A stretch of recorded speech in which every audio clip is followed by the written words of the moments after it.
soon thereafter. And see, we were not able to assess the MMT score completely because of his hip extension was limited due to significant pain which the patient was complaining of during hip extension rather than the weakness. Now, we proceeded with looking at the other examination. Rest of the CNS examination was normal. Musculoskeletal examination, again, he wasn't able to extend his elbow completely due to certain limitation which was painful. There was a hard swelling on the anterior abdominal wall, and other systemic examinations were not significant. Investigations showed raised inflammatory markers. His enzymes, the muscle enzymes were elevated. Lip profile was deranged. ANA was 2+ speckled, but all the other workup for connective tissue diseases were negative. We went ahead doing immunoblot for myositis profile, which came out negative. Now, we did a nerve conduction study and an EMG which showed a mixed neurogenic and a myopathic process, showed a typical interference pattern with spontaneous firing as well, which was very much suggestive of a myopathic process which was going on. Echo was normal, looking for other systems. We did a stool local blood which came positive, and so we went ahead and did an upper GI scopy which was normal. But then we went again with a colonoscopy. Now, colonoscopy showed an ideal anastomotic site at 80 centimeters, but interestingly, he showed new polypoidal lesions, a sessile polyp also, which we did a polypectomy, and however, biopsy was fully suggestive in acute ulceration without evidence of dysplasia. Now, outside images were reviewed. They were normal, so what next? Patient was not willing for a muscle biopsy due to certain personal reasons. MRI, he was phobic to get into an MRI, and so he was not willing. And we had a PET CT which was done just a month back. So let's review. So what do we have here? We have a 34-year-old gentleman with juvenile polyposis coli, with muscle weakness, classical skin rashes. He has elevated myosin enzymes. You have myopathic process which is going on, but myositis profile is negative. That's okay. Muscle biopsy, however, was not done and definitely has calcinosis. So he was treated optimally. However, a second-line agent wasn't given. So what's the problem? Is it the diagnosis that we messed up? But he does satisfy the classification criteria. Forget the classification, even diagnosis-wise, he does satisfy dermatomyositis. But let's look at the classification criteria. He satisfies both the bone and Peter as well as the Euler ACR criteria. Now, is this refractory? And this is from one of the papers from Ingrid Lumberg. And this is a beautiful paper which looks at the extent management of refractory myositis, and accordingly, if it's not the diagnosis, if you're okay with the diagnosis, what next do you look to? Is it persistent inflammation? Is it damage caused by the previous inflammation? Or is it the side effects of the treatment? Is it that the patient is having steroid myopathy? Now, let's go back. He has proximal more than distal muscle weakness, dysphagia for solids predominantly, muscle enzymes are elevated, PET CT showing active inflammation. So this is definitely inflammation. This is not steroid myopathy. Malignancy screen was negative. That's another cause for resistant or myositis not responding to treatment. So can you tag it as a refractory myositis? So do we add on a second line agent? So we looked at the literature whether there's any difference in the second line agent, and we didn't find any difference between methotrexate or mycophenolate in this particular study, which had come out in 2016.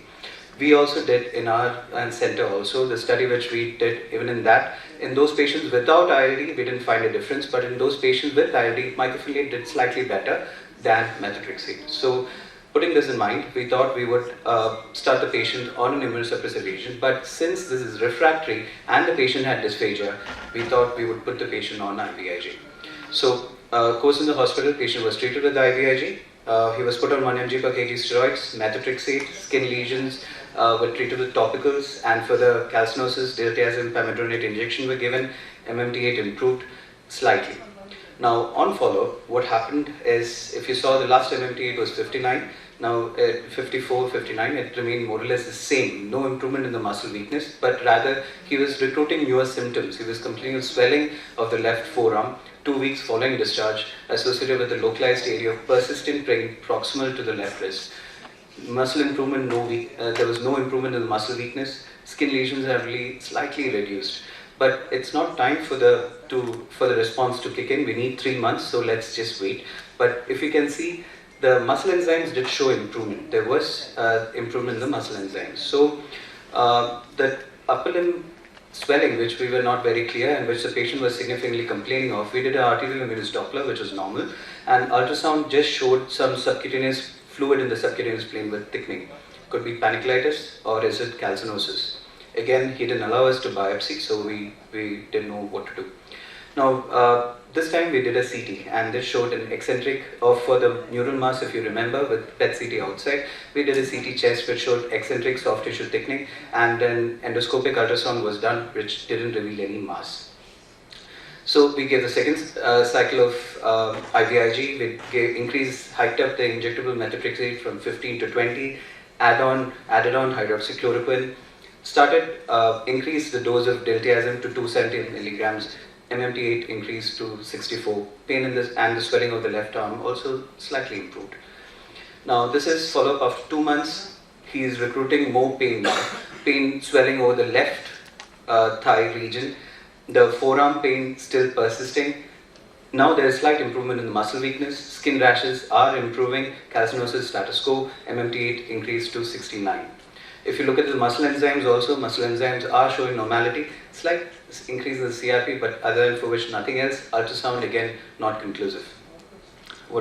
Third cycle of IVIG was given. Methotrexate increased to 25 milligram. HCQ added on, and we escalated this thing, and we continued pamidronate, which we gave from the first visit on for the calcinosis. MMT8 remained at 69. Follow-up after 3 months. His muscle weakness had improved significantly. Skin rashes, just post-inflammatory hyperpigmentation. Calcinosis, status quo, at least examination-wise. MMT8 significantly had improved to 75. However, he recruited new painful swelling over the anterior abdominal wall on the right side. So here, there's some sort of inflammation is going on, which is not in par with the muscle weakness, which is going. If you look at the muscle enzymes other than for the LDH, everything seems to be normal. Treatment, we continued, we put on the same treatment and continued the same management for this patient. August 2019, he complains of persistent painful swelling over the anterior abdominal wall. Now it's a hard swelling, about 10 into 10 centimeter on the right anterior abdominal wall. MMT8 is 76, and now we did the myositis profile, repeated the myositis profile with the newer neuroimmune kit, and we got Me2 alpha positive. Now in a patient Me2 alpha positive without with typical skin rashes, muscle weakness, but not responding to treatment, rituximab had to, and this is an RCT which had come out in 2014, which said some of the presence of Me2 antibodies and antisynthetase syndrome antibodies would be a good predictor for rituximab. Yet this patient didn't respond to rituximab. What's going on? So treatment, methotrexate was continued, steroid dose was further continued at 15 milligram. Diltiazem was escalated to 330 milligram, and pamidronate injections were continued once in 3 months. Now this is the calcinosis which is seen, extensive calcinosis, if you can see. This was a PET CT which we got done in September 2019, which showed significant metabolic activity in, extensive subcutaneous calcification with significant SUV also all over the body, particularly right-sided. There's calcification along the intramuscular plane, satisfying the definition for calcinosis universalis. There was an eccentric soft tissue thickening, which was in the esophagus, which was more or less the same size. The atrophy in the shoulder girdle was also there. So now what next? Calcinosis and dermatomyositis, yes, it can be painless, it can present as a deep-seated pain, and the peculiarities here is there's extensive calcinotic foci in a patient with Me2 positivity. Calcinosis foci presenting as panicleitis, yes, that's understandable, and active calcinotic foci without significant muscle activity on PET. Now, these were the peculiarities in this patient. How do we go forward? So, we exhausted diltiazem, rituximab, bisphosphonates. What next? So, we looked at IVIG, that also we had used up. What next? Sodium thiosulfate was something, and so we did add sodium thiosulfate. Tofazanib was another choice, but rather we thought we would give him, because considering the polyposis coli and the mural thickening, which we didn't know, we didn't want to take a chance of malignancy, and that's why we didn't give tofazanib for this patient. Rather, we added sodium thiosulfate paste to this patient. Now comes October 2019, and that's from March to 2019, this is the story. 2019, just 1 month back, he was doing absolutely well. Now he comes back saying he has increase in the dysphagia over the last 1 week, significantly for liquids. I'm sorry, I'll just take a minute. Weight loss of 3 kgs in the last month and worsening of calcinosis. Now, there's no worsening in the muscle weakness or the skin rashes. On examination, you see there's increase in the calcinosis. Rest examination was normal. MMT8 was 76. We looked at the muscle enzymes, which are normal. Now we again repeated imaging. A limited study was done which showed an increase in the size of the lesion in the upper posterior asparagus as compared to the PET CT outside.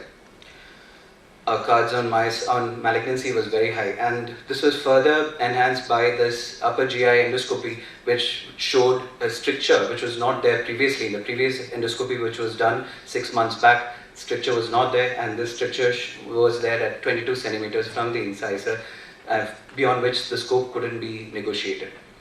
We did an endoscopic heterogeneous endoscopic ultrasound, which was done to the esophagus, showed thickening in the mass, in the muscularis propria, and that's why I just put a reference diagram there. It showed a thickening in the mass in the fourth layer of the esophagus, and that's the muscularis propria layer. We did a muscle biopsy. Luckily, this time the patient consented to a biopsy, and we got the biopsy done. Now, the biopsy to our came as consistent with the granulomatous inflammation. And now we were confused. So is this sarcoid that you're dealing with, or is it myositis, or is it some infection? Mycobacterial midget came no growth, but expert TB came as low positive with rifampicin when given. So in consultation with our IV team, we started the patient on ATT, withheld methotrexate, continued on IVIG, and all the other treatments were continued. Over the course, patient received 3 monthly more IVIG during the intensive phase of ATT. Steroids were gradually tapered and stopped. ATT continued for 9 months complete. Methotrexate restarted after completion of the intensive phase, and now currently the patient is all right, and dysphagia is gradually improved. No new skin rashes, no muscle enzymes. CA is normal. That's my case. Thank you. So what do you suggest the final case as? Yeah, so this is basically a refractory myositis, but refractory due to an infection which was lying occult for a long period of time. Actually, to us, repeated imaging came negative. The neural thickness, if you look at it even during the PET CT, February 2019, September 2019 was the same. There was no change in the SUV as compared to before. And suddenly, over a month's time or a week's time, the patient came and there was thick increase in the. So what you suggest is this is tuberculosis, because there is a tuberculosis infection. There was hypersensitivity, which was causing. So, yes. So one thing what we could have done is basically, I totally agree with what you have done, because patient has shown response. Yeah. So my only question is, did we do a quantiferon TB? Because if the tuberculosis hypersensitivity, quantiferon TB would have been strongly, or MANTI would have been strongly positive. Yeah. So that was what we had asked our ID team. Can we go ahead? But quantiferon TB gold is only just says that there's some latent tuberculosis. It can't be used but it for hypersensitivity, right? It was just shown hypersensitivity, but can we prove that this is an active TB, and do we start treatment on the patient? No. What I'm telling is, it will be a corroborative. Yeah, it will be corroborative. Was it done? No. No, because our ID team A lot of yeah. ID colleagues of mine say that this low positivity of gene expert is not very, it can happen false positive. Yes. It is not very specific. Yes. So it's a very good case, totally agree. And you have exhausted everything, and tuberculosis treatment, she has responded. Whether it was the response to IVIG which was given for a longer time, we don't know. But anyway, for the patient, because the expert comes over. Just a few observations. Very difficult case indeed, and took a long time for diagnosing. Granulomatous inflammation in the muscle. Tuberculosis is a very unusual organism. Yes. The first possibility, as you rightly mentioned, will always remain sarcoidosis. I was just wondering, you have given 3 cycles of IVIG. Why did you consider tacrolimus at that point in time, or tofacitinib? Because tofacitinib is a good drug for treatment of calcidosis also, despite you have a high probability of malignancy. True, sir. That was another option, sir. But since he had this malignancy risk, we had explained everything, and this was a choice from the patient side per se. So that was just for the audience, because once you are stuck up with this kind of problem, then you can think of tacrolimus. We underutilize this molecule, which is a very good immunosuppressive agent, and especially in scenarios where you have refractory disease. It's a wonderful drug. Yeah. So I think last small question. yes, very small. So just like in before giving rituximab, we do a TB screen with Montu and quantiferon.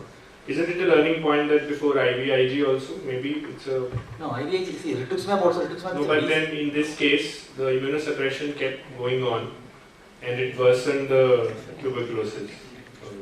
So would it have been a good idea? I think I'll take that. See, rituximab basically, all of us know that it's a B-cell mediated immunity which protects against tuberculosis. So giving rituximab B-cell specific therapy, really quantiferon TB, how much it adds, we don't know. Right? It doesn't add, because rituximab patients, I have never seen a patient being aggravated tuberculosis. And in fact, Vikas will agree that rituximab is one of the treatment of choice when somebody has active tuberculosis and a disease. You can consider if you are pushed to the wall, somebody has a severe lupus with a active TB, maybe rituximab will be safer than giving other stuff. IVIG definitely we don't, because IVIG doesn't cause immunosuppression. The message, I think one of the biggest message we have learned from Ashwin is when your patient is not responding, think what should you think. One is steroid myopathy. Second, whether your diagnosis is right. Always do a muscle biopsy. Maybe it's a slide 40 plus, maybe inclusion body myositis what we are seeing, or maybe something else. I have just learned one patient who had a severe myositis. We thought it is myositis. We treated her, 75-year-old lady, biopsy done, biopsy showed PAN. But it was extensive myositis, CPK was in 1500, 2000. So biopsy, if possible, always do biopsy, try to do. What our patients say, we have to convince. Somehow we have to convince and get the muscle biopsy done before, if the patient is not responding. At the outset, if you can do that, well and good. Otherwise, please do. Even if dermatomyositis, we keep the muscle biopsy to do, the threshold to do biopsy a little higher. Because classically, we can do skin biopsy. But always try to do if the patient is not responding. And infection definitely can cause all this stuff. Just a good.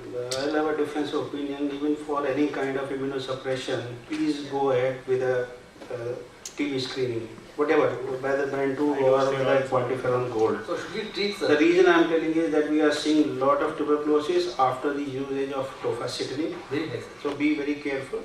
And we have a policy of doing TB screening before rituximab or any biologicals. So should we treat, sir, if you before giving No. So prophylaxis, yes, you can give.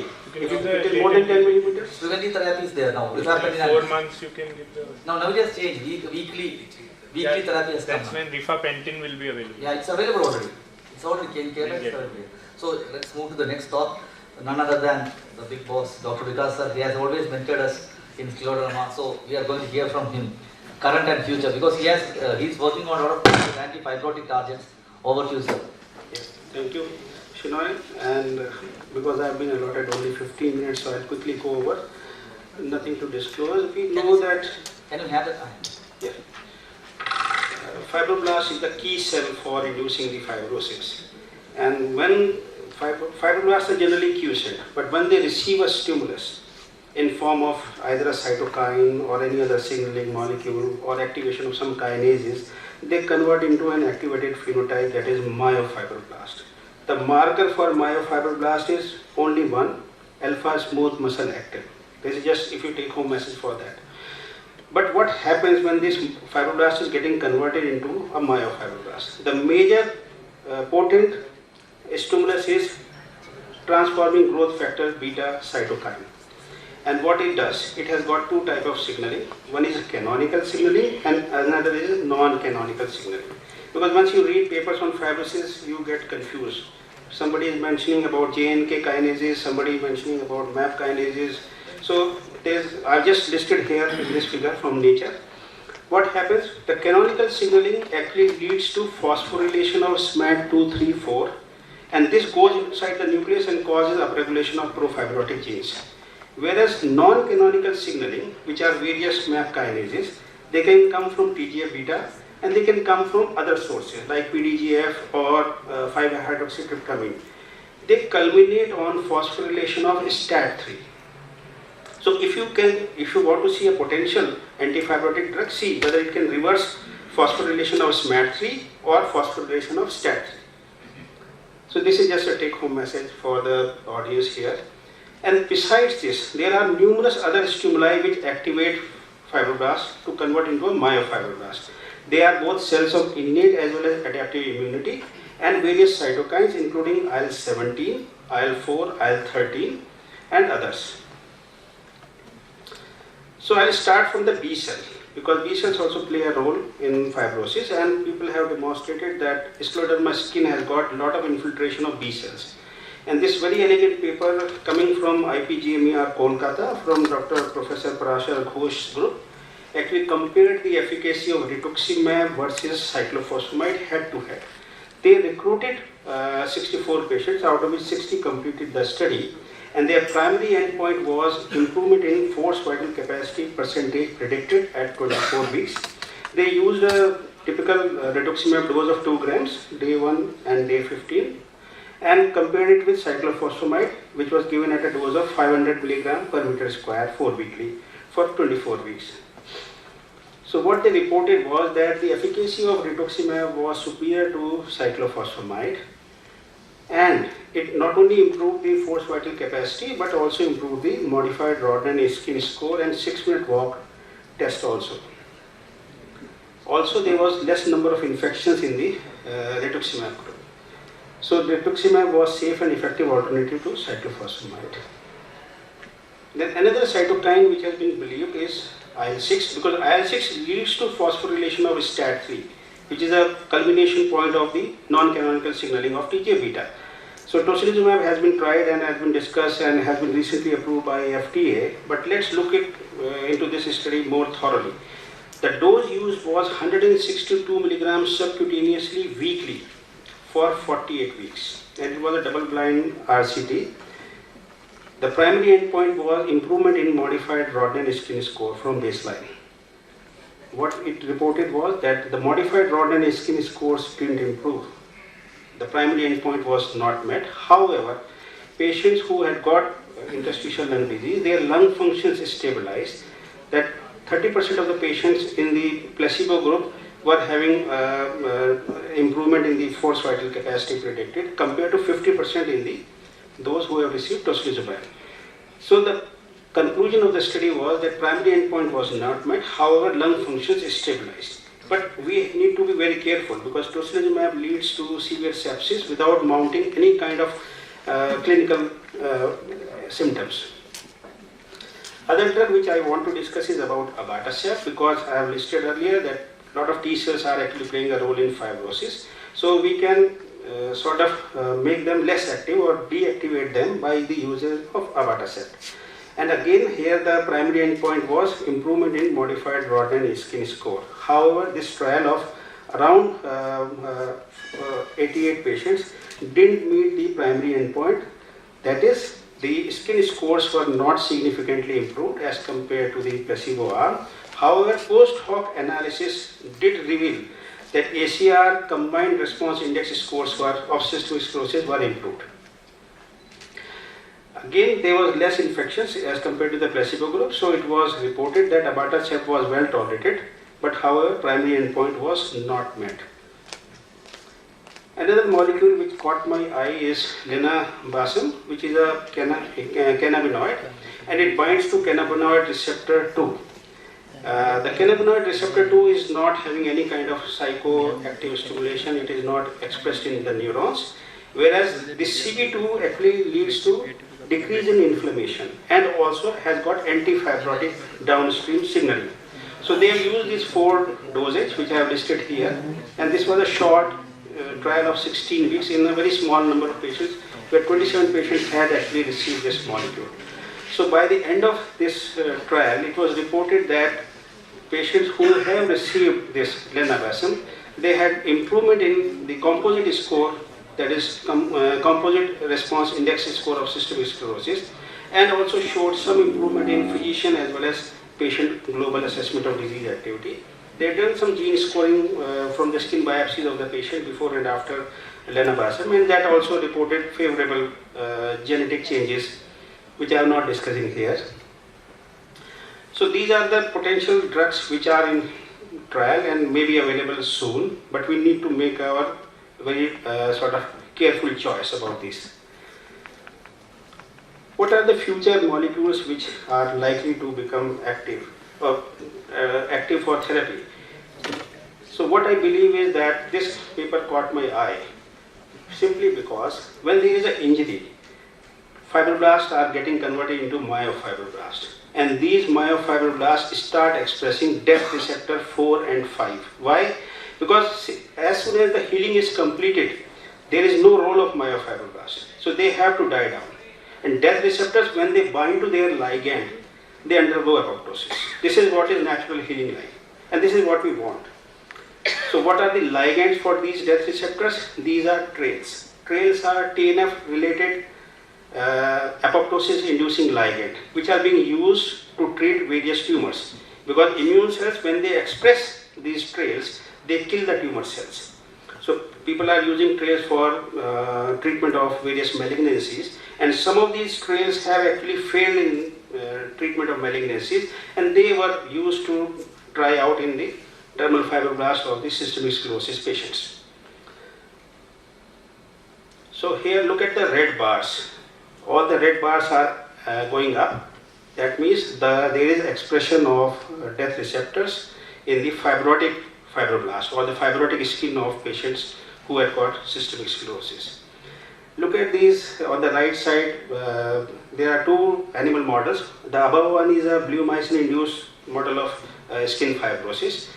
So when the trail was given at a dose of, so here they have used a trail molecule TLY012, which actually causes reduction in fibrosis by causing apoptosis of myofibroblasts. So we can see that the T1 and T5 listed in the figure below on the right side clearly shows that there is less of fibrosis when you use trail. So this was a bleomycin skin model. Somebody may say it's an inflammatory model. So when you have a different model, which is a constitutive model of fibrosis, that is TSK1, which is shown below, and the red stains in the below molecule is actually a staining of serious red. Serious red typically stains for collagen. So we know that it reduces the expression of collagen, and so it works in both the animal models. So there is likelihood that if there is a possibility, then some of these trails can actually be applied to treatment of fibrotic conditions, including systemic sclerosis. So normal dermal fibroblasts are resistant, but the active ones which convert into myofibroblasts are actually sensitive to trails, and this is what we want. Then another pathway which caught my eye is YAP and TAZ. YAP is a yes associated protein, and TAZ is a T cell co-activator with a PDGA binding domain. Now these molecules are actually coming in the hippo signaling pathway. What happens is these are primary sensors of cells' physical nature, whether cell is stiff, its structure, shape, and adhesion to the surrounding cells. So depending on that, the YAP and TAZ signaling actually happens. So what happens here is, if you have expression of dopamine receptor D1, which is very selective, and in humans it has got the advantage that it is only expressed in fibroblasts, not in any other cell. And if you give an agonist of dopamine receptor D1, it blocks the signaling of YAP and TAZ. Because YAP and TAZ, when they go inside the nucleus, they cause upregulation of profibrotic genes. So here in this paper from Science Translational Medicine, authors have used a molecule dihydroxidine, DHX, which has been listed here, which is the agonist of dopamine receptor D1.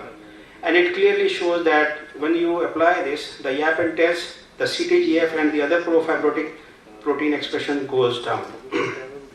So there is a potential that we may use some dopaminergic agonists which can actually help in fibrosis, because we are using dopaminergic agonist for treatment of various neurological conditions, including Parkinsonism.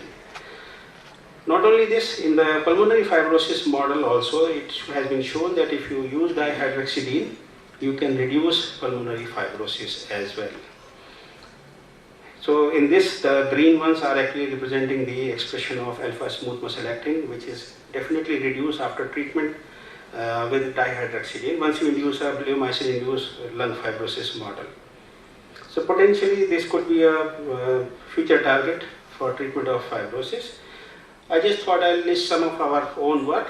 Mohit is my first PhD student who established our fibroblast lab, and we could culture primary fibroblasts from the skin of scleroderma patients and cultured them in presence of PD5 inhibitors. So we used 3 different PD5 inhibitors, sildenafil, zeprinast and tadalafil, and we could demonstrate that if you look at the black box, which is the upregulation of profibrotic genes after stimulation with TGF-beta, and once you apply along with TGF-beta the various PD5 inhibitors in the culture media, or these are human fibroblasts, they all show downregulation of collagen 1, 2, acta 2, and upregulation of MMPs, because MMPs are matrix metalloproteases which digest the extracellular matrix proteins. So they eat away the fibrotic part.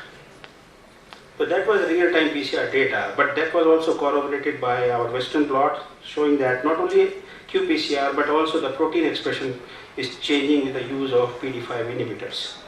And why I want to use this word? Because PD5 inhibitors are already available in clinical usage, and we are using them for treatment of Raynaud's, so they may have potential to induce some kind of antifibrotic effect in patients with systemic sclerosis. And this we see day in, day out in our clinic because we use it to treat patients with scleroderma.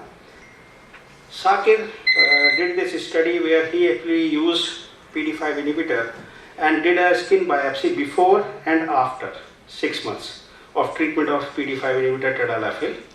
And he was looking at more robust outcome measure, which is a 4-gene biomarker. See, modified Rodnan skin score is a very subjective scoring system, and it has got its own flaws.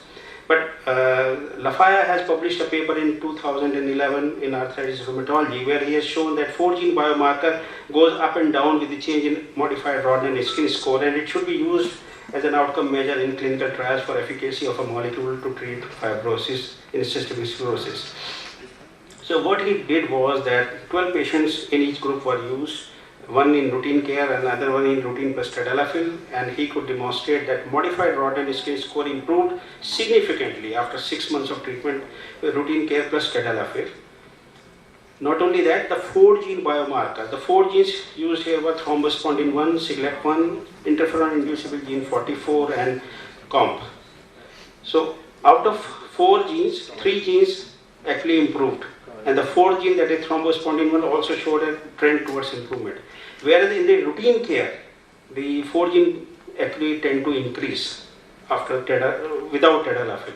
So clearly establishing the fact that, and this we have seen in clinical previous slide, that the modified Rodnan skin scores were improving, and so were improving the 4-gene biomarker. So we could conclude that phosphodiesterase 5 inhibitors have got an antifibrotic effect, and they block both canonical and non-canonical signaling pathway. And even in this very small trial of 24 patients, it was causing an improvement. Then Saurav and Harshit did another study on 5-hydroxytryptamine, and they used to block the 5-hydroxytryptamine receptor 2B. And okay, my time is up, so I'll just have another one slide or more, few slides.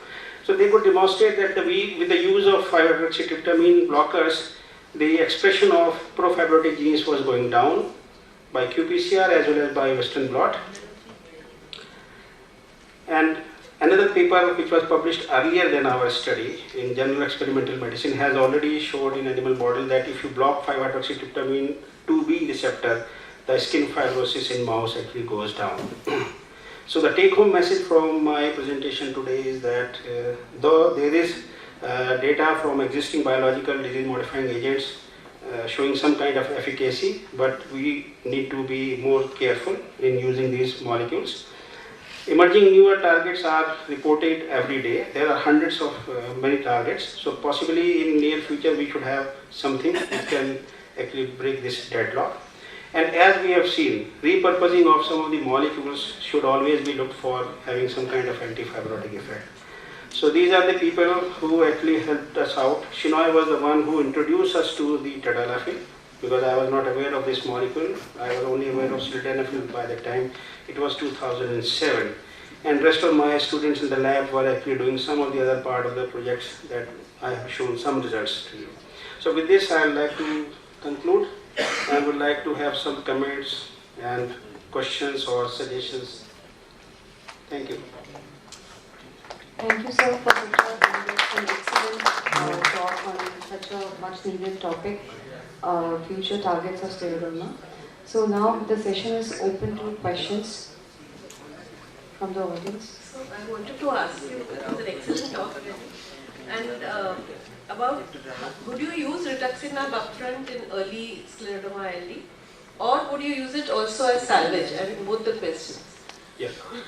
So after this paper of Parashar Ghosh's group from IPGMR Kolkata, we are actually now coming very early in the treatment of interstitial lung disease and systemic sclerosis with rituximab. Though our first choice still remains mycophenolate for ILD. But if it is rapidly progressing or patient has not shown any response in 3 months' time, or there is decline in forced vital capacity or DLCO by 10%, we switch over to rituximab. A lot of Western data although hasn't corroborated this early use of rituximab. Yeah, so we are all learning, madam. Sir, excellent presentation. I have a question. Any experience with tocilizumab in scleroderma-related ILD? And do you think we can use IV tocilizumab instead of subcut?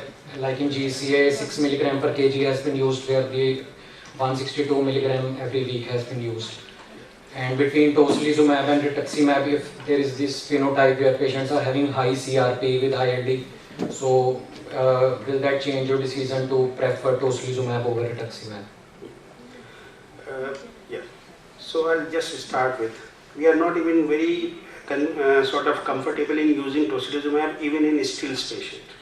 Unless patient has, we have failed all the resources, we will like to withhold tocilizumab. The reason is very simple. Bad experience with tocilizumab usage. We have seen patient coming in severe sepsis without mounting any kind of response, not even fever. They just come in hypotension, and when you evaluate them, you will find that they have got pus at so many sites. So this is, and we have lost many patients also. At least 4 or 5 patients in the last 6-7 years after the usage of tocilizumab. So we are very, very uncomfortable in using tocilizumab, and that too in a disease like systemic sclerosis, where even a single episode of infection in lung can actually kill the patient. So we have got no experience in using tocilizumab for interstitial lung disease of systemic sclerosis. For rituximab, we are using it, but as I said, our still first choice is mycophenolate, and we are also using tacrolimus actually.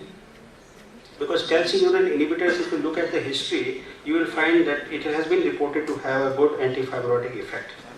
And we have cultured these fibroblasts, some of these fibroblasts from even the lung of systemic sclerosis patients, and we have seen that with the use of tacrolimus also in culture conditions, the pro-fibrotic gene expression goes down.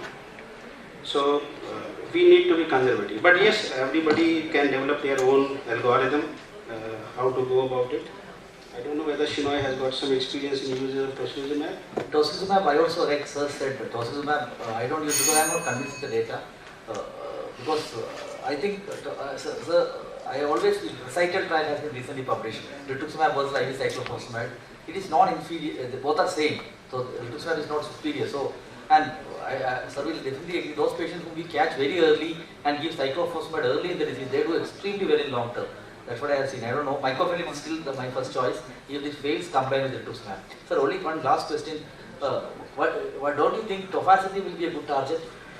Like I said, after the introduction of tofacitinib by generics, we were skeptical. It took around 6 months in reading and making a policy. And once we start using in last 7-8 months, we had 4 patients of tuberculosis. So despite screening with the all kind of scenarios, so still we are thinking of efficacy wise, do you think it is a good choice? We don't know. We don't know because we have not had that kind of usage experience with the use of futuristic, sir. Futuristic. Even in futuristic, you didn't mention. That's why I think you are totally skeptical about it. Yeah, the reason is because side effects. Yeah, side effects. It may be good for the West, but may not be good for our scenario. Thank you, sir. Thank you for the inspirational work. Somebody doing so much basic science in scleroderma is really, really great. Thank you for the work for yourself. And invite Dr. Adarsh, who got trained from PJ Chandigarh and is now working in Kasaragod Medical College. He will be speaking about anti-fibrotic in scleroderma ILD, yes or no? Thank you, Jasper, so much for the kind introduction. And I thank the organizers for giving such a big platform for me. And I will straight away start. Already Vikas sir has talked about the pathogenesis and role of fibroblast activation in scleroderma. So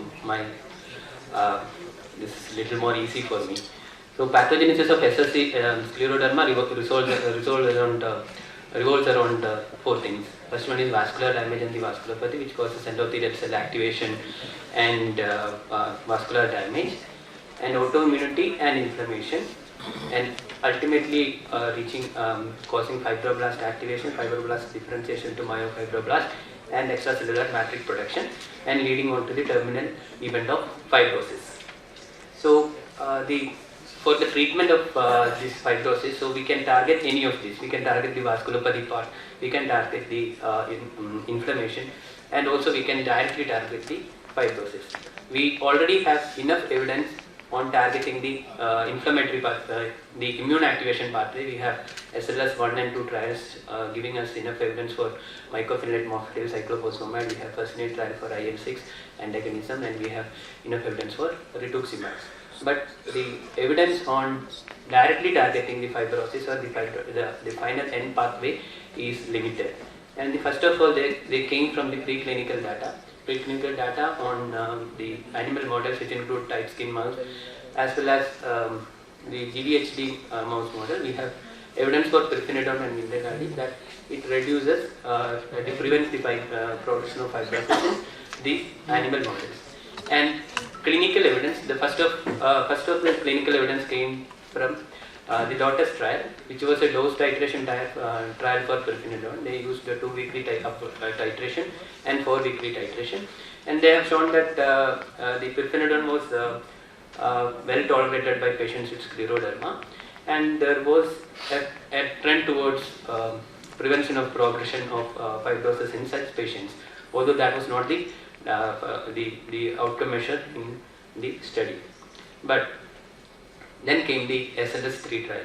SLS3, which was a double-blind placebo-controlled phase 2 trial, and they were planning to recruit 150 patients, and the patients who were recruited were stratified based on the use of MMF, whether they are naive for MMF or they have a duration of at least 0 to 3 months of MMF use prior to enrollment, or 3 to 6 months of MMF prior to enrollment.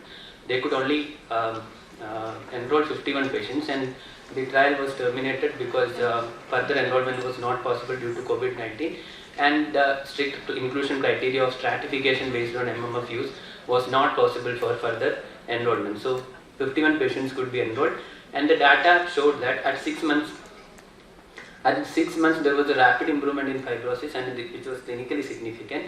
But at the end of 18 months, there was only similar overall improvement in those patients who were given MMF plus pirfenidone and those patients who were given MMF alone.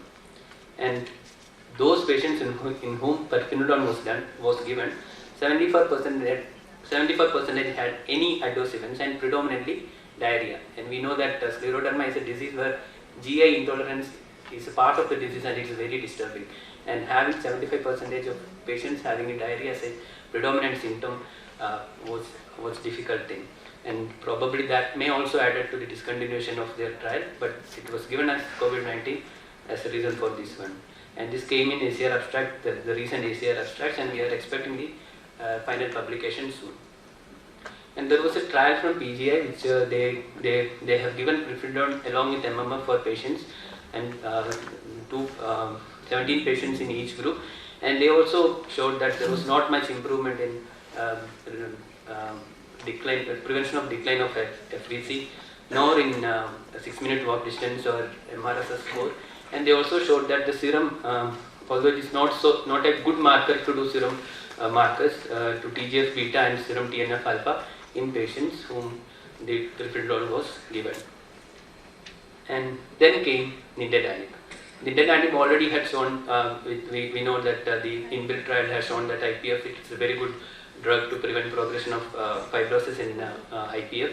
And the Senesis trial, which was in scleroderma patients, they could show that the patients who were selected were at least less than 7 years of duration of the disease, and who had a FVC of more than 40% and at least 10% of involvement in HRCT, and severe PAs were excluded from the trial. And the primary endpoint was prevention of annual rate of decline of FVC assessed at 52 weeks at the end of 1 year.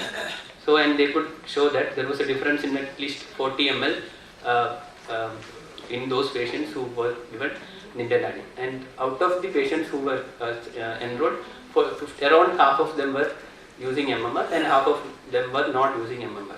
And the subgroup of the post-hoc analysis of the Senesis trial, it was shown that effect of nintedanib in those patients, whether it was they were given MMF or whether they were not on MMF, was not giving any effect on the nintedanib.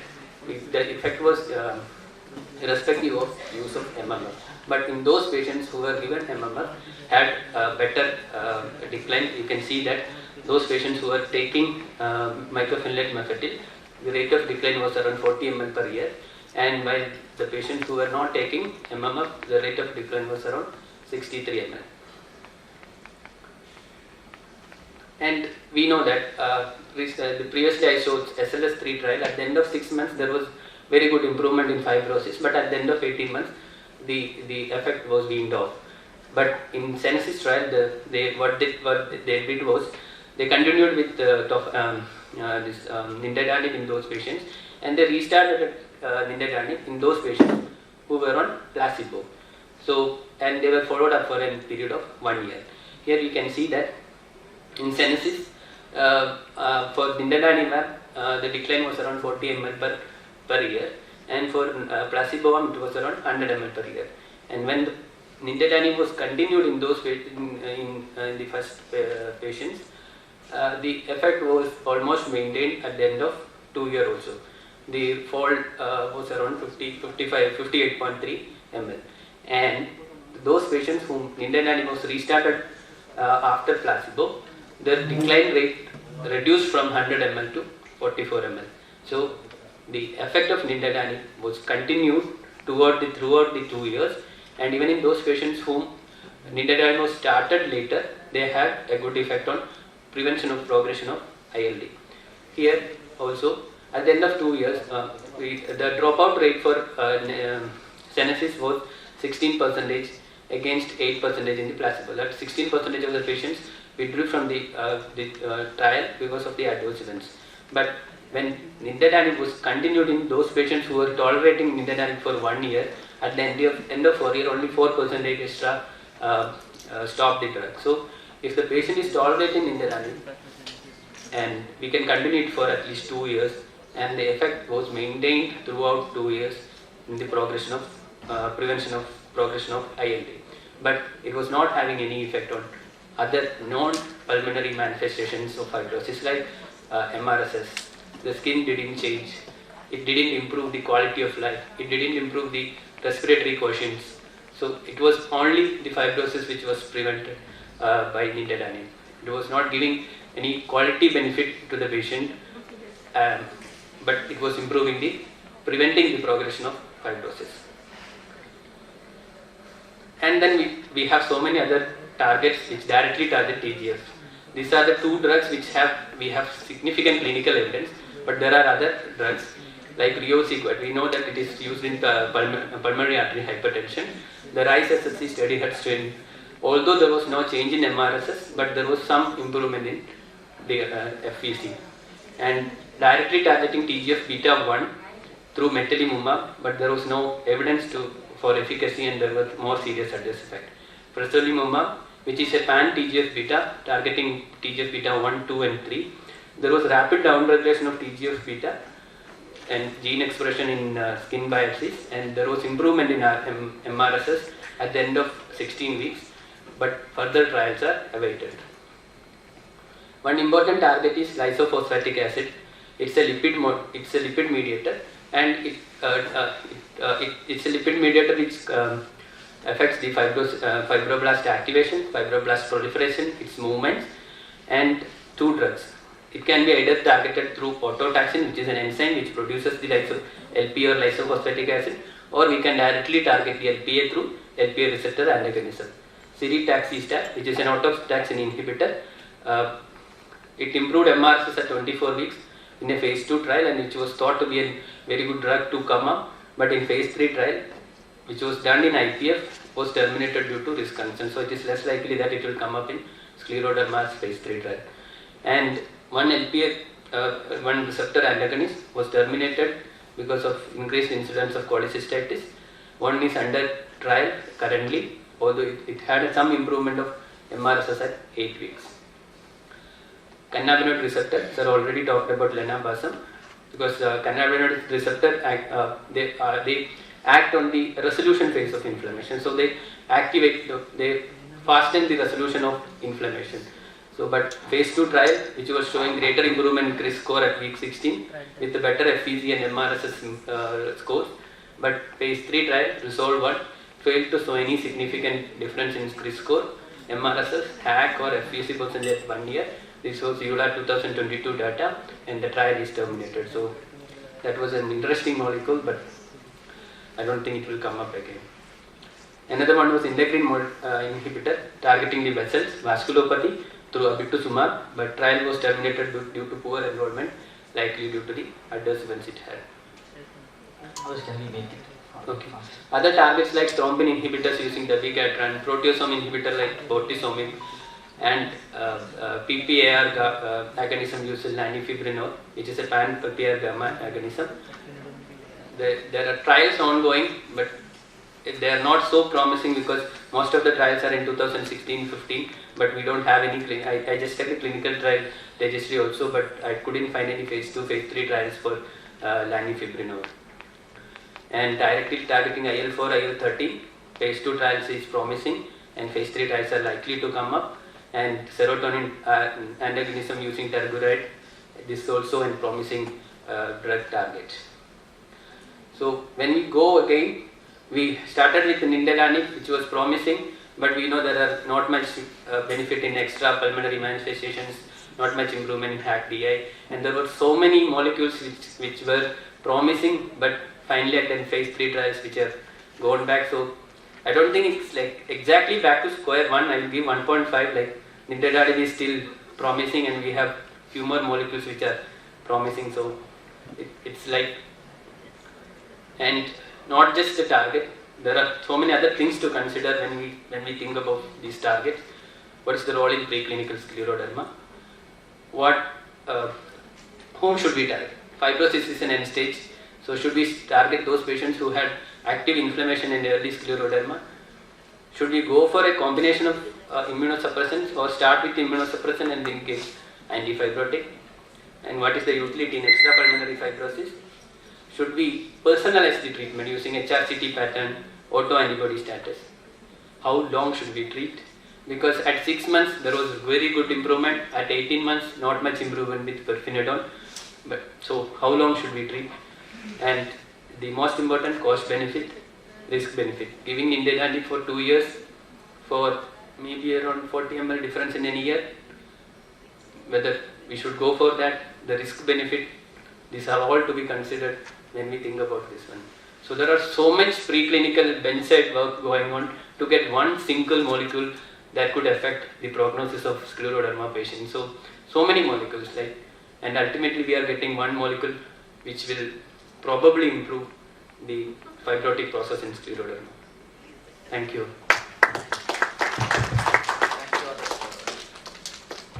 Thank you, Adarsh. We have comprehensively covered. Please join us. So the problem currently is we all like to have the scleroderma has two pathways. We know inflammation on one side and fibrosis on the other side, and vascular on the third side. Regarding the vascular therapy, I think we have more or less done a lot of stuff with tadalafil and calcium blockers, and now cyclic GMP stimulants coming. So we have done reasonably well. Regarding inflammation also, we have done reasonably with mycophenolate and rituximab and cyclophosphamide. But in fibrotic pathways, we are really not reached to the standards what we expect. Otherwise, we would have been allowed to have a very good antifibrotic, but TGF-beta is not an easy cytokine to target because of a lot of reasons. And there is a lot of redundancy in the entire pathways. One cytokine goes down, something else takes over.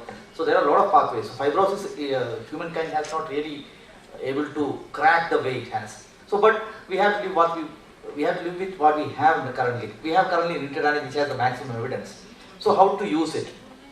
In my practice, what I do is, when a patient start a patient with mycophenolate or rituximab, look at the lungs. I use only for lungs. I don't use it for skin.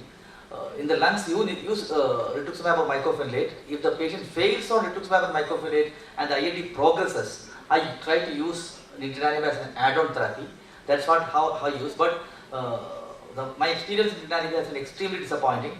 Most of the patients do not tolerate. GI intolerance is so common. Once you give, and this is not, then I thought it may be Indian specific thing. Then I was speaking to Dinesh Khanna the other day. He is telling around 75 to 80% of the patients are unable to tolerate nitidine. So that is a great setback for patients who are especially scleroderma patients. Unlike RA patients, RA-ILD, those who are UAP pattern, nitidine is better tolerated. I speak to pulmonology colleagues, their IPF patients, they tolerate nitidine better. I don't know if it's scleroderma specific because of the maybe the GI involvement is causing, but tolerance is extremely bad. And second thing is liver function test, LFT abnormality. Some of them SGLT, SGPT shoots to 300, 400 to scary level. So be a bit careful, go slow with nitidine if you want to use. Upfront MMF with nitidine I think will be a slightly difficult for us, or I won't use in my practice with the current available evidence what we have. Because you are right. Because nitidine is very poorly tolerated. Not even 100 mg dose is tolerated by our patients. The literature says 150 mg twice a day. And yes, we will be very scared to combine nitidine with any other immunosuppressive, maybe even methotrexate also. I think, yeah, please. Sir, do you consider nintedanib in RA-ILD patient? Like pathogenesis is different for even RA-UIP and systemic sclerosis. But nitidine, see, RA-UIP, where is the nitidine maximum efficacy? Where initial trials came from IPF. And RA-ILD, we all of us know it mimics IPF. So that's the reason I use inbuilt trial, and there are a lot of studies of nitidine in IPF, UIP pattern. So in that has evidence, that is the reason I use. Because in RA-ILD, we all of us know immunosuppression rarely works. It is just mimics UIP. That is the reason I use. But I can't say it's basically whether it works, because anecdotal experiences are not the mark. But the patient's cough comes down, they become symptomatically better. But I don't know, long-term follow-ups are. And Sir, drawing conclusions from IPF and extending into the ILD part of immune disease, how comfortable are you on that? Because when I was going through the studies in IPF, it's relatively rapid, and the amount of changes these antifibrotics bring in IPF is very high when compared to scleroderma. It's like 40 ml for nintedanib, but it is 125 to 150 ml for IPF. No. The difference it brings. So I totally agree. See, if you look at the interstitial lung disease spectrum, you can have, and you follow them up for longer term. There's a spectrum like scleroderma ILD and MCTD or other CTD ILDs or IPAF, which are the scleroderma antibodies are positive. Their trajectory is different when compared to RA-ILD. RA-ILD trajectory is almost mimics the UAP. So that's what I don't know. Vikas is much more learned in all this. But I think RA-ILD is more of IPF kind of spectrum. Even the effect of mycophenolate and rituximab is not great. As we see in amount of improvement we see in scleroderma ILD, usually don't see in RA-ILD. There are different spectrums. All of you know that 5%, 10% involvement can happen in a lot of patients. But those who are RA-ILD, which is fast progressing, they are deteriorating fast. Those who are elderly females or elderly smoker males above 60 years, they are really difficult not to crack. Because last comment from Dr. We use actually, surprisingly, rituximab has been in our usage found to be very effective for treatment of RA-ILD. I also use rituximab mycophenolate combination. We hardly use nitidine for RA-ILD. I have 4 or 5 patients. Anyway, thank you. Great debate is going on. Thank you for joining us. Thank you all the chairperson and co-panelist. And thank you everyone for joining us. Thank you. Thank you.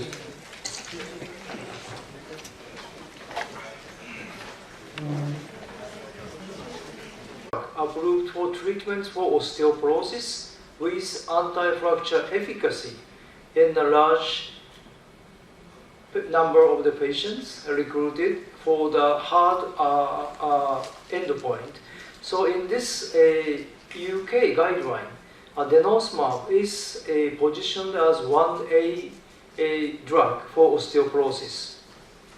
You may appreciate the other bisphosphonate like arendronate, ivandronate, risedronate, zolendronate. In addition to this bisphosphonate, this guideline positions romolizumab and teriparatide. Having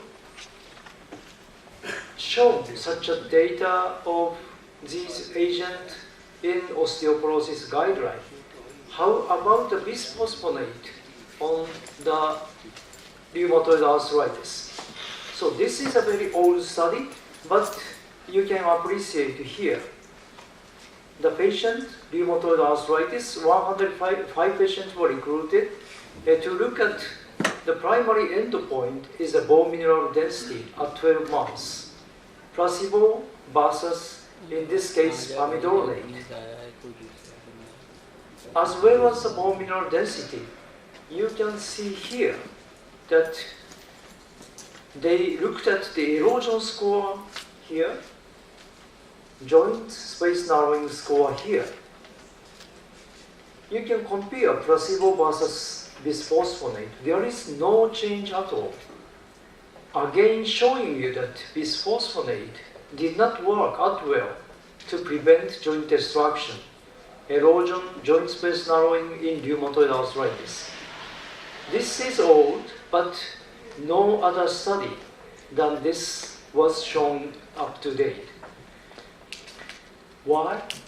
Bisphosphonate does not work in preventing erosion or joint destruction in rheumatoid arthritis because it is working on the physiological phase of osteoporosis, osteoclast-osteoblast interaction.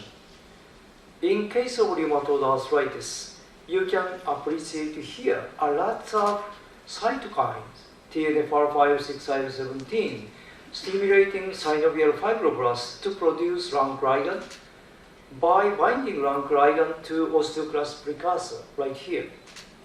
Then accelerate the differentiation from inactivate osteoclast to active osteoclasts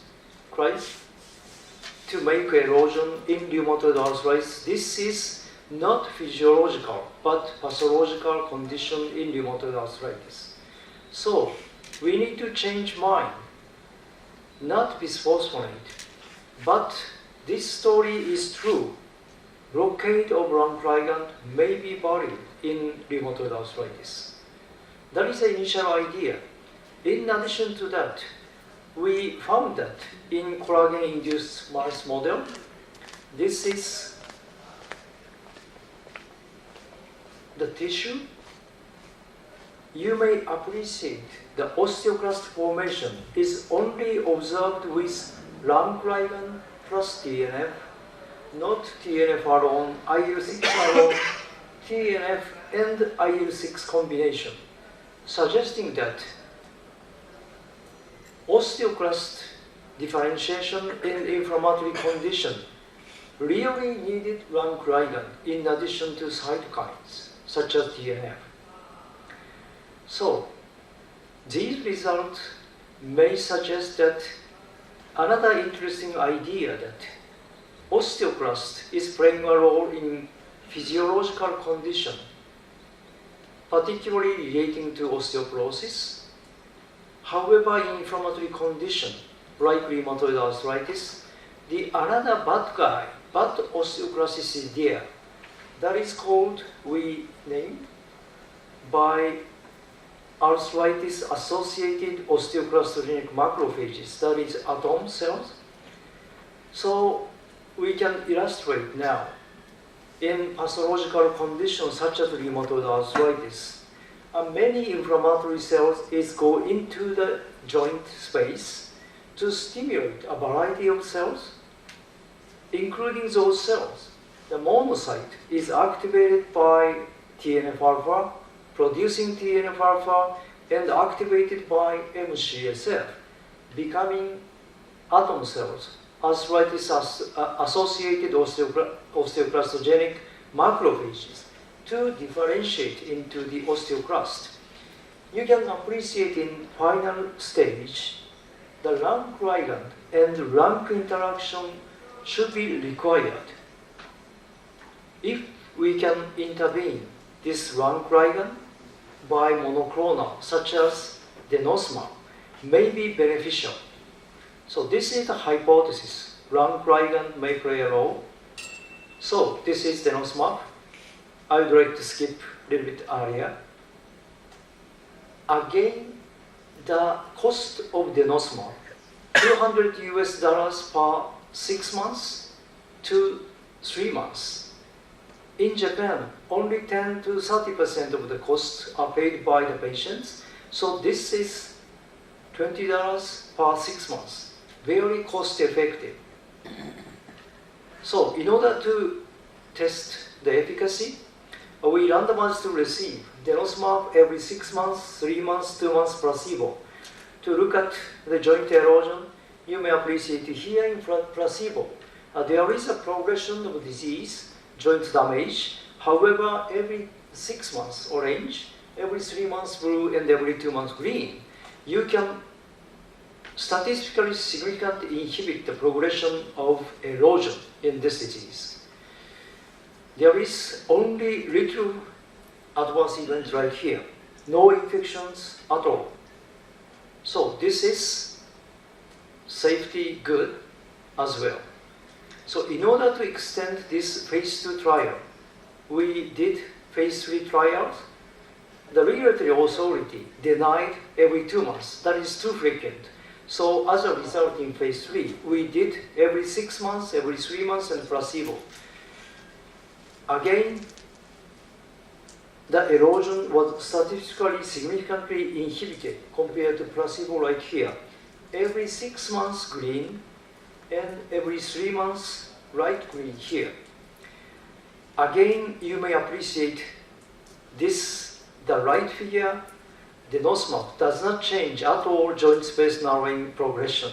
So this agent is working on only erosion.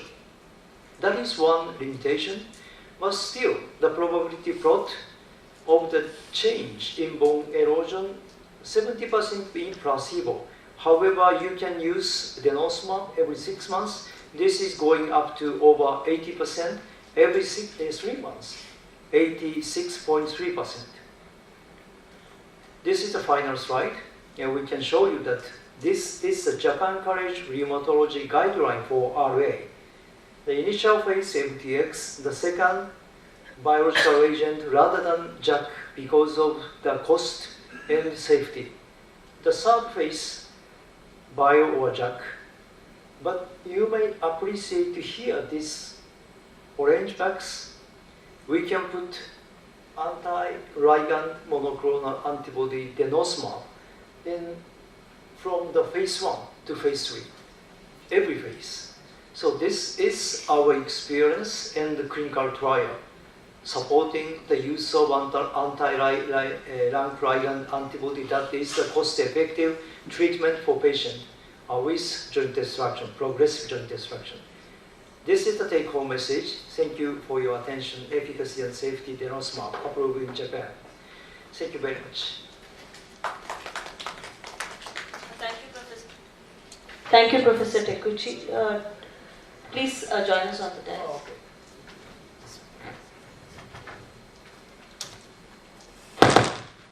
Oh, okay. If anyone has any questions. So, something that we have been following about the event part. So, my question is, did you specify or did you look into which subsets of rheumatoid, seropositive, ACPA positive? We include all. However, we divided the patient with seropositive and seronegative. This efficacy is much more prominent in seropositive. because in placebo arm with seropositive, the joint destruction is much more rapid compared to seronegative. So the efficacy is much more prominent in seropositive subset of patients. Thank you for your question.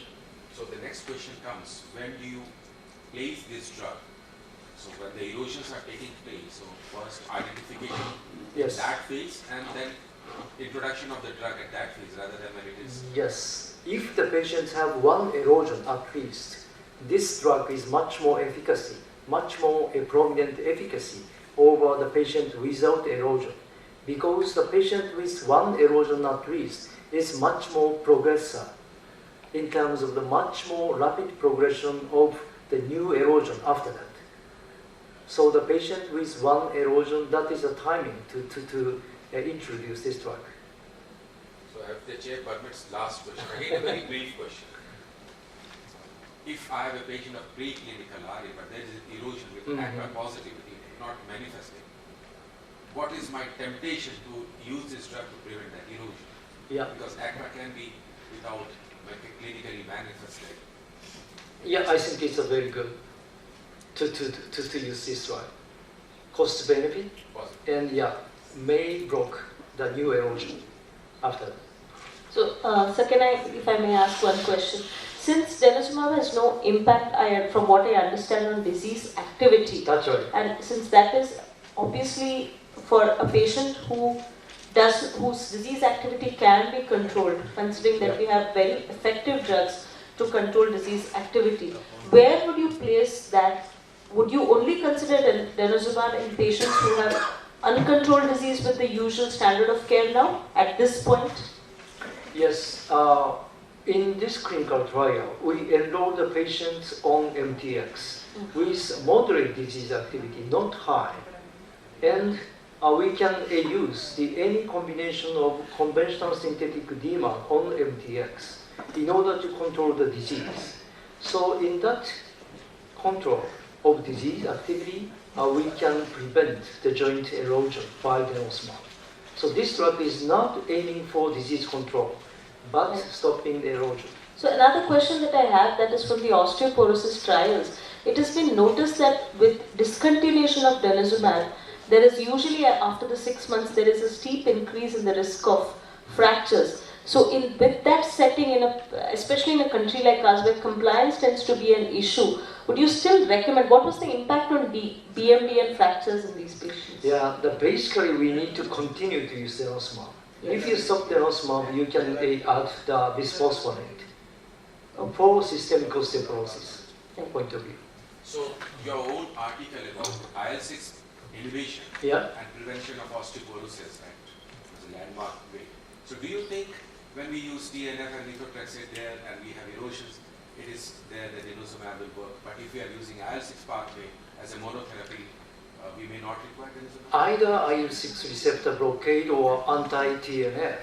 There is a subset of patients progressing rapidly erosion in a small part of, but there is. So in that case, a disease control is well by anti-TNF or anti-IL-6 receptor.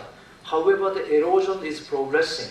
Then you can use denosumab on the anti-TNF or anti-IL-6 receptor. So please go ahead. Yeah, just one question. As you said that denosumab can be combined in the treatment algorithm of RA with any DMARDs. Yes. So when it was combined in Japan along concomitantly with other biological DMARDs like anti-TNF. Yes. So was there any infection risk? No increase in infection risk. No further by adding denosumab, because this agent is in combination with MTX. There is no signal at all for increasing the infection, and in our clinical experience, when add denosumab onto anti-TNF or anti-IL-6, there is no increase for infection. That is the good profile of this drug. Thank you. Thank you, Professor. Thank you. Thank you, Professor Tekuchi. I now call upon Dr. Vinod Ravindran for his talk.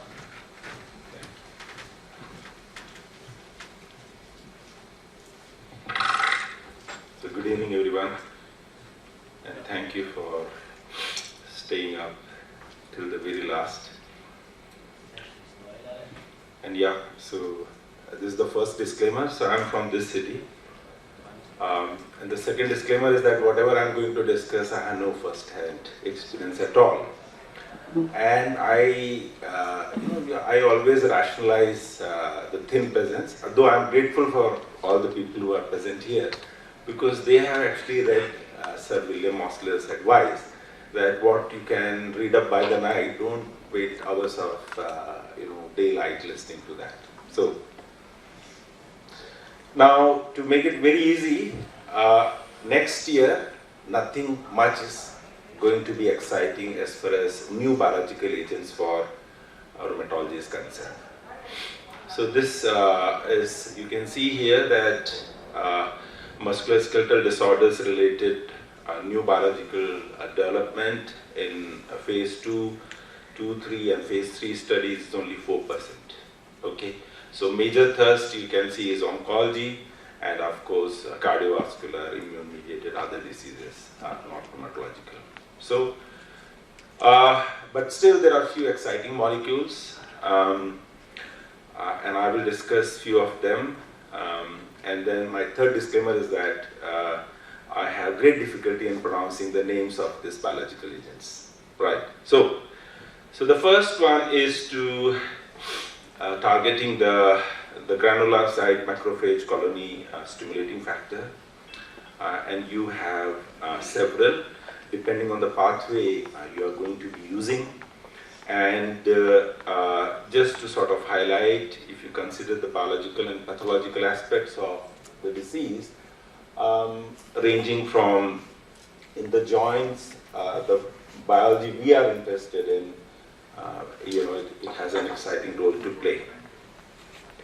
So these are a few of the things which are, a few of the molecules which are under development. And you can see the studies phases over here, and you got some of these exciting sort of agents here. The crux from the efficacy related data is that they are efficacious compared to placebo. And of course, because they are still at stage 2, 3, there are no head-to-head trials with other of the proven agents in rheumatoid arthritis, but there you are. Okay, and here again you see a lot of agents in that particular category. Yeah. Then in rheumatoid arthritis you have what is called next generation anti-TNF antibody, and then you have this agent, and I'm not again pronouncing the name. It is, my chair is probably a good. Exactly. Thank you. So now you got. So what happens? This is interesting. So you compare the conventional IgG antibodies, and this is how your new molecule looks like. Okay. And this is basically a trivalent nanobody compound that consists of 2 anti-human TNF-alpha nanobodies and 1 serum albumin. And that gives its unique edge in terms of its mechanism of action. So this is one study, and this is from Japan, where it is basically a randomized open-label multi-center phase 3 clinical trials, 140 odd patients, where they primarily assessed with or without methotrexate its efficacy in rheumatoid arthritis. And compared to the placebo, in all the groups whether methotrexate was used or not used, you can see that compared to the placebo arm where the agent was used, they have significant improvement both in ACR 20, which was the primary endpoint, and of course ACR 50 and 70. And this is again a graph which shows the changes from the baseline over time for all the different parameters listed over here. And this is in particular the HAC DI, and you can see that substantial improvement as compared to the placebo with or without methotrexate with this particular agent in rheumatoid arthritis. Then quickly moving on to the next one, this is IL-6 in polymyalgia rheumatica. So sarilumab is a fully human anti-IL-6 monoclonal antibody. This agent has been in use in rheumatoid arthritis, but the uniqueness here is that now there is evidence that it is actually helpful in polymyalgia rheumatica also. So this was a study presented at EULAR, and I have not included that, but in the ACR also. And you can see that this was 52 weeks treatment. The agent arm, so and comparative arm. And the idea here was to, when you introduce this agent in your patients with polymyalgia rheumatica, at the same time you start to plan the steroid taper. So steroid taper was one of the primary endpoint, proportion of patients achieving sustained remission at week 22. So disease remission by week 12 and the absence of disease flare, and as per protocol, glucocorticoid withdrawal from week 12 to 52.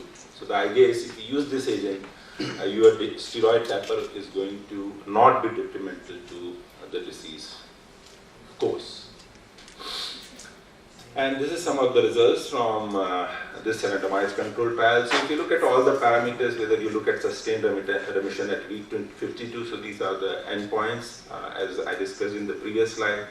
And all the parameters of interest, you see that there has been a remarkable improvement compared to the comparator arm. Okay. Now quickly moving on to the third exciting agent in question. This is again probably for some of you it's a bit old news, but there you are. So you got antibody binding of blood dendritic cell antigen 2. And the uniqueness about this is expressed exclusively on the plasmacytoid dendritic cells, and that's why it is an agent of interest for treating systemic lupus erythematosus. So you got subcutaneous agent, and which is again a fully humanized monoclonal antibody that binds to this PDCA2. And two landmark trials published in NEJM earlier this year. And this is basically focusing on the clinical parameters related to lupus. The primary endpoint was changed from the baseline in the total number of active joints. So this is a matter of debate when you assess the overall relevance and the validity of this study, because using active joints as a primary endpoint in a trial of systemic lupus erythematosus, the related efficacy is always, but again, the secondary endpoints were changes in cutaneous and global disease activity, and very quickly the results compared to the placebo when the agent was used. The primary endpoint, which was the number of active joints, definitely came down, but most of the secondary endpoints did not support the analysis from the primary endpoint, and the problem here was, again, it happened that it was not powered to answer the questions related to the secondary endpoints. But if you consider the active joints in patients with lupus, very effective compared to the placebo. Now, I think just to put everything into a proper context, the second part of my talk is I'll talk briefly about the agents I have good experience in using in India. And our original chair, Dr. Neeraj Jain, is not here, and I just want to highlight this book brought out by Dr. Duggal and Dr. Neeraj Jain, Handbook of Biological Syndromatological Disorders. Please do get a copy, ask him to send you a copy. This is, I think, everything you want to know about biologicals, as of now. Now, so all the agents I have discussed, we are about 5 to 10 years from getting them. And 5 to 10 years in Western countries, and when the patent expires or the companies decide that India is the right market, then it will be available. So the time frame could be 10 to 20 years for most of these agents to our country. And the example you can see here, you got at the very bottom you got MabThera, which is the rituximab. So the patent has expired in 2016, 2018, and it is only then you got the biosimilar versions available in India. So we can talk about a lot of new molecules, but for all practical purposes, that is actually mostly for a theoretical knowledge. It does improve our understanding of how the disease works, how the molecules work.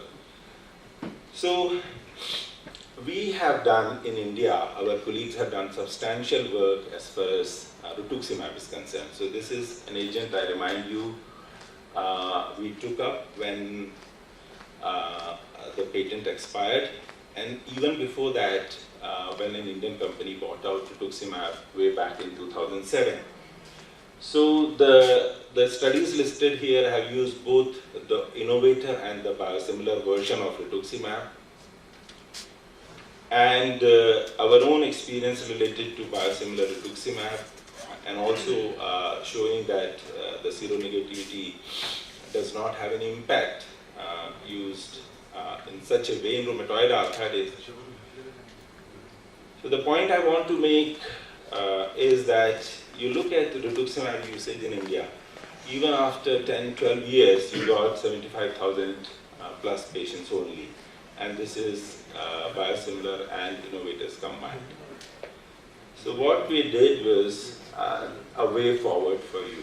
So we got our own consensus statement from India related to the use of rituximab in rheumatoid arthritis. And this consensus statement covers all the aspects of rheumatoid arthritis treatment with rituximab, including from indications to the future research agenda. So I would say that this is something which is useful when you consider biological agents in their entire context, which has a relevance to India. So in conclusion, I just like to state that yes, it is agreed that this is actually exciting times for biologicals in rheumatological musculoskeletal disease in rheumatology. But the reality is that there is a long gap for either affordable biosimilar or targeted synthetic DMARDs becoming available to your patients with immunological diseases in India. So the whole thing is that we need our own experience, which should enable us to formulate specific guidelines or statements which has relevance to our own country and which should pave the way for enhanced usage. Thank you. And I would like to invite all of you to the rheumatology master classes going to be held at Jaipur next year. Thank you. Thank you, Dr. Ravindra. I invite questions from the audience. So it also opens up that we have a person who has done enormous work on the cytokine pathway, and I believe Professor has done enough and more molecules that will be coming up. So if we see the natural history of these biological therapies, it is somewhat getting truncated, and we are not going to experience a new molecule and we are not excited. We are all looking at the target and small molecule. So what is your take? What we want to know is what you feel. Yes, because the TNF-alpha and IL-6 is a very good target in rheumatoid arthritis. So the company are trying to make a new targets like a GMCS receptor. However, it is working in MTXIR and some other subset of patients, but it failed to demonstrate efficacy in bio-IR. So now many people are demanding the new targets that is acting on the bio-IR. Bio means a TNF or IL-6 receptor IR. But we did not find any new good candidate molecule in that area. So a lot of new molecules, Japan is sort of leading the way in terms of their clinical trials and the clinical usage. Yes. As you have shown in the guidelines you have in, what's the reason for that? I mean, because there is a Japanese specific CSD mount and Japanese specific rank-ligand monoclonal. So we need to create our own guideline in addition to a Euro guideline or ACR guideline. I think this is a very relevant point Professor. Yes, sir, please. It was a very good presentation. For last 18 years, I have attended many sessions on biologicals, and I have observed that biologicals are either compared with placebos or methotrexate, or in those patients who have not responded adequately to methotrexate. So I wanted to know, can you tell us about any trial in which biologicals have been compared with a combination of DMARDs, 2 or 3 DMARDs, head to head? Is there any such study? I think there are quite a few. I mean, methotrexate is the most common comparator, apart from placebo, because methotrexate is basically, the gold standard, right? It's the key molecule for many rheumatological diseases, especially rheumatoid arthritis. But there are studies where inadequate responder to combination DMARD therapies have been compared with biological agents, and there are head-to-head trials of several other biological agents who would be on methotrexate adjuvant therapy compared to the new molecules. So they are there, but I agree, probably not that many. There are a few older, in fact very old trials, like the BEST trial, which is compared combination synthetic DMARDs with TNF inhibitor. There is also the TEAR trial, which is compared TNF inhibitor with the combination synthetic DMARDs. There's RACAT, there is SWEETFORT. There's also SWEETFORT. The trials are the two things. One is that the companies are looking at the regulatory approval. That is the benchmark they want to achieve. So actually most of the combination synthetic DMARD trials versus biologic are investigator initiated and not pharma driven, and that's the big difference. And one of the, I think the recurring finding in all these trials has been that if you look at it over a longer period of time, if you look at conventional synthetic DMARDs versus a biologic over a slightly longer duration of time, if you look at the outcome at probably 6 months, most of them tend to be equivalent. However, the time taken to get there or to reach a target is probably longer when you use just combination synthetic DMARDs. And this we are talking about methotrexate naive patients. However, in methotrexate inadequate responders, definitely the data will be slightly different. So, it depends on the subset you are describing, but there is sufficient data to say that in a methotrexate naive RA patient, combination synthetic DMARDs do just as well as biologic, and there seems to be no rationale to immediately start biologic, although there are trials who have used biologic as a first line in a naive patient. I will simplify that. See, so in your clinical practice, you would be doing a trial because you would have actually, put the patients on combination therapy anyway before you will be using the biological agents. Okay. So the trials are mostly to, satisfy the regulatory approvals before it becomes available to our patients. Thank you. Thank you. Sweden has I think Nordic countries have a lot of real world data regarding combination DMARD therapy and biologics. So they say that the clinical response is almost similar, but when they compare the radiological progression, I think biologics did better. So actually there is this other concept in RA that we are all very familiar with, that it does not matter how you get to the target, it's the target that is more important. When you look at best data even between after achieving the target, that is, I think they have their outcomes, slightly longer term outcomes, the damage accrual in patients who have achieved remission, once they achieve remission is not different between the two groups. So the entire damage accrual occurs because of the rapidity of response to a biologic agent, which is in the first, because obviously a conventional synthetic DMARD will take about 3 to 6 months to have its full effect. So there you are actually, when you look at it in a larger study, that's where the entire damage accrual. When you look at it in terms of simply if you're looking at Sharp score, and this is probably the argument I have, you're looking at one extra erosion to get the statistical significance. Is that statistical significance of clinical significance to you in terms of does it actually translate to a worse outcome, having one extra erosion? So that's I think a debate. I'll make it simple. So the two arms of best trial we are interested in, where the steroid was used along with disease modifying drugs and where the infliximab was used. So 10-year data shows that the responses are actually similar. Okay, they were not similar compared to the other at the beginning of the trial when it was initially reported, but the 10-year data for both the arms are actually basically similar.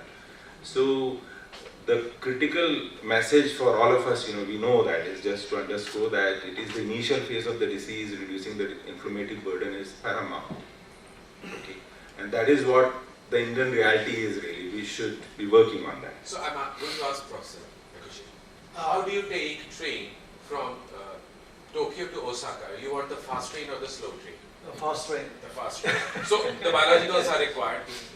That's the answer. And we reach fast. Yes. And if it is safe, we reach fast. Yeah. And in Yeah. Europe, But it depends who is paying for the train journey. Also, yeah, very important. Yeah, in Euro guideline, they do recommend MTX monotherapy rather than combination. Yeah. Because when you combine 3 CSD-MAT, the side effect is triple. And the retention rate for combination is very low, around 30% at 6 months in Euro data. So that they recommend MTX monotherapy plus glucocorticoid or short-term bridging in order to stop inflammation. Yeah. To take a rapid train. I think that more or less reflects practice in India, in the sense that we would all start off with methotrexate. But right now, at the present point that we are, where we have the option of targeted synthetic DMARDs, or we have a subset of patients also who are affording biologics, I think most of us have gone on the path of choosing a biologic rather than a combination synthetic DMARD. No, but if you see the data then, what works the best? ACR say 50. So you have a targeted therapy with methotrexate. It happens to be baricitinib with methotrexate, gives you around 47% ACR 50. And if you combine rituximab with methotrexate, around 46. So your two best agents happens to be a targeted therapy and a biological to achieve ACR 50. This is a long term. So this also gives an avenue to utilize the science. It's cost effective. The biosimilars in India, which Dr. Vinod said, it's quite cheap compared to any other world. If someone wants to come to India just to take biological called rituximab, this is the best place. And if you can take biosimilars when the patents are off, this would be the best agents. This is my idea. I think the Dimitri never answered. Yeah. Okay. Thank you, Professor Takuchi, Dr. Ravindran. It was a very good interactive session. Sir, yes, we should Thank you very much. We are really grateful. Thank you very much. I enjoyed it. if you get a Nobel Prize, what will you do? Yes, this. We will say that. We will show the photograph. Great. Thank you very much. Thank you. Thank you. See you in the evening for the Yes, dinner. thank you very much. Thank you. Thank you. We have a dinner tonight. Yes. Oh, it was for me. Oh, okay, no. It starts at 8. Oh, okay. Go. Go. Sir. Oh.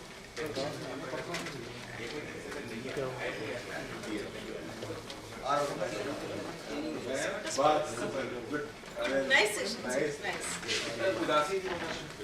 Yes, लेके जा रही है. उदास दिखी नहीं तुमने भी बड़ा अच्छा उसमें एकदम तो एक छोटा एग्जाम के लिए पढ़ते हैं ना अभी तो निकला नहीं दिमाग से. वैसे भी वो मैम वैसे इतना लंबा ट्रायल है उसको पढ़ के